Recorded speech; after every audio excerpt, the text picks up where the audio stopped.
අයියේ පොඩ්ඩක් මෙතෙන්ට එන්නකෝ. මේ වෙසක් කූඩු දැන් කොච්චර රායිවල මම හදන්නේ. තාම මට හදාගන්න බැරි නෝ හරියට. දැන් නම් එපා වෙලා තියෙන හරියද? මාත් මේ බලාගෙන හිටියේ. මොකක්ද දැන් මේ හදන්නේ? වෙසක් කූඩුවක් අනේ වෙසක් කූඩුවක්. මම ඒත් බැලුවා සරුංගලයක් වද්ද කියලා. ඔය වගේ ලාට තමයි ඉතින් අපි ඕනේ වෙන්නේ. කොහෙන්ද කම්බිරෝන?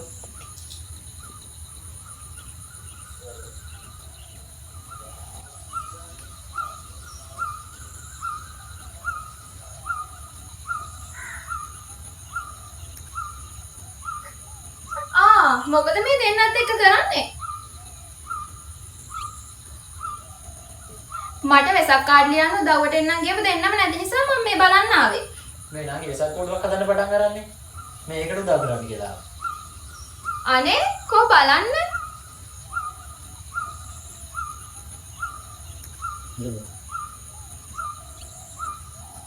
අන්න යොහාන් අයියත් එනවා.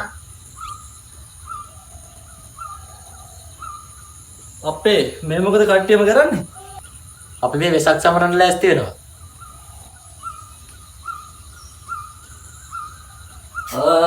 එහෙනම් එන්නෝ පෙන්නන්න.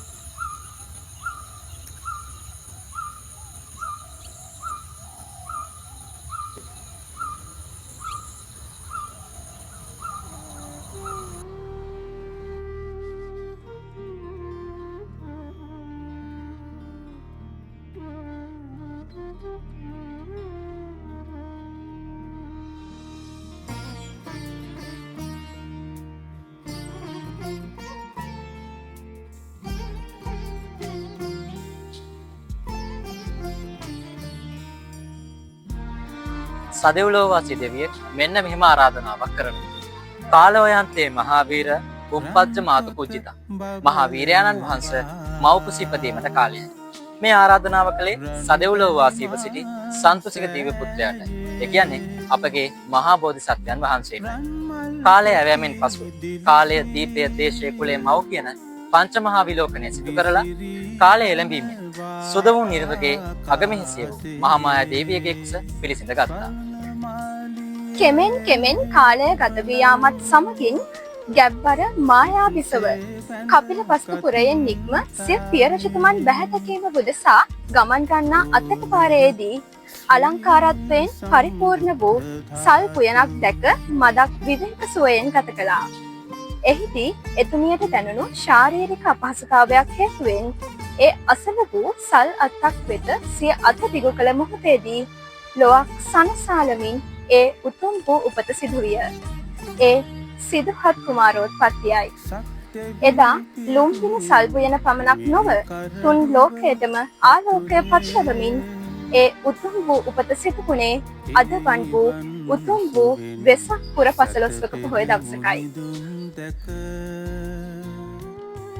සාරහ සංඛ්‍ය කප් ලක්ෂය පෙරුම් පුරා සොළසා සංඛ්‍ය කප් ලක්ෂය පෙරුම් පුරා සූවිසි සංඛ්‍ය කප් ලක්ෂය පෙරුම් පුරා මෝරා පුබුදු මල ලෙස බුදු වූ ලොව්තුරා කාලය ගතවීමත් සමග කෙමින් කෙමින් වැඩිවියට පත් සිද්ධාර්ථ කුමරුන් සකල කලා ශිල්පය මනාව ප්‍රගුණ කර හැදිවැරි යෞවනයකු ලෙස සාරා සංඛ්‍ය කල්ප ලක්ෂයක් පාරමීදම් පුරමින් ප්‍රේමයේ උත්තරීතර කැපකිරීම් සිදු කළ සංසාරයක් පාසා තමා සමගින් එකට අත්වැල් බැඳගෙන ජීවිත ගංගාව තරණය කර පින්පත් යශෝදරාවන් සිය සදාදරණීය පතිනිය ලෙස සරණ පාවා ගත්තා.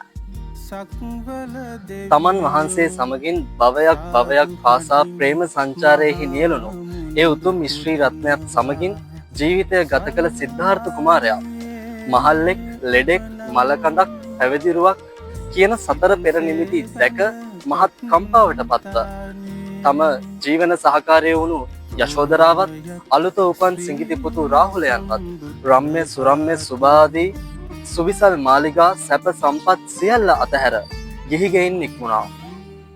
දුකින් තැවෙන ලෝක සත්වයා දුකින් මුදවා ගනු පිණිස අනෝමා ගන්තෙර තරණය කළා. එතැන් පටන් ලෝ සතුන් දුකින් මුදවාලීම සඳහා උන්වහන්සේ තමන් වහන්සේගේ ශ්‍රමය කැප කරන්නට වුණ. එකල්හි මහා සාගරයේ දිය මිහිරි රස වුණ. මිනිසුන් තෘෂ්ණා සාගරයෙන් වැසී සිටියේ. එකල්හිදී මහත් වූ ආලෝකයක් පැතිර ගිය. මිනිසුන්ගේ තෘෂ්ණාව නැති කිරීමට මේ මිනිසයන් තෘෂ්ණාවෙන් එතර කරවීම සඳහා උන්වහන්සේ අදවන් වූ වෙසක් පුත් බොහෝ දවසක ඇසතු බෝරුකුම් වජිරාසනයේ මතදී උතුම් සම්මා සම්බෝධිය සාක්ෂාත් කළා. එතැන් පටන් 45 වසක් පුරාවට මහා කරුණාවෙන් දහම් මඟ පෙන්වා දෙමින් ලෝසතුන් දුකින් මුදපාලු අප මහා ලෝතුරා භාග්‍යවතුන් වහන්සේ අවසන් වස් කාලය ගත කළ වේලුව ගමෙහිදී තමන් වහන්සේ තවත් දස මාසයකින් පිරිනිවන් පා වදාරන බව ඉතාගත්තේය. ඒ අතරතුරදී උන්වහන්සේට වැළඳුණු ඉතාමත් මාරාන්තික වේදනාකාරී ලෝහිත පක්ඛන්දිකානම් රෝගය තවත් ඉදිරියට දස මාසයක් යන තෙක් නැවතත් මතු නොවන ලෙස සමාපatti බලයෙන් යටපත් කළහ. සවැත් නුවරදී ඉක්බිති බුදුරජාණන් වහන්සේ ආයු සංස්කාරය අතහැර සිටියේය. තවත් 3 මාසකින් සම්බුද්ධ පරිනිර්වාණය සිදු වන බව දැනගත් ආනන්ද හිමි ඒ බව දැනුවත් කිරීම සඳහා භික්ෂූන් වහන්සේලා විශාල මහනුවර කූටාගාර ශාලාව වෙත රැස් කර වූ අවස්ථාවේ බුදුරජාණන් වහන්සේ මෙසේ වදාළසේක.